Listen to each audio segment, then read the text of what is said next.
Mesdames et messieurs, aujourd'hui nous allons parler du vol des matières premières. Les Occidentaux se font livrer le gaz russe. Ils le reçoivent, le payent en euros ou en dollars. Ensuite, ils gèlent ces euros et ces dollars. Résultat des courses, le gaz russe est livré à l'Europe gratuitement. Est-ce un comportement acceptable? Heureusement qu'ils sont tombés sur un interlocuteur de poids.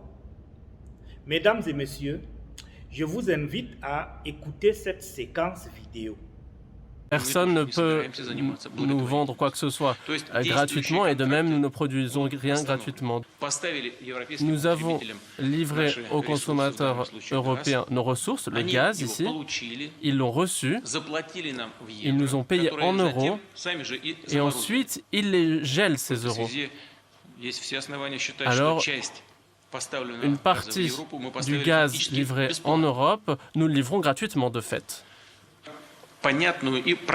À ces pays des règles claires. Pour acheter du gaz naturel russe, ils doivent ouvrir des comptes en roubles dans les banques russes. Et c'est avec ces comptes qu'ils pourront payer le gaz. Ça commencera à partir de demain, le 1er avril. Alors, ils ont bien compris.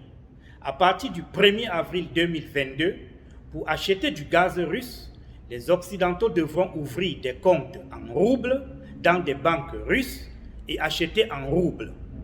Alors, les Occidentaux iront sur les marchés financiers où ils feront face à la loi de l'offre et la demande pour acquérir des roubles.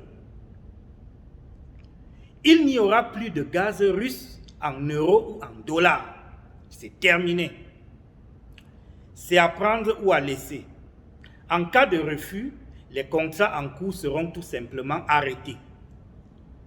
Alors, mesdames et messieurs, par cet acte, le président Vladimir Poutine vient de renforcer la souveraineté économique et financière de son pays. Alors, c'est tout pour cette vidéo. N'hésite pas de mettre un j'aime si tu as aimé. Abonnez-vous à ma chaîne et j'espère vous parler très bientôt. Au revoir.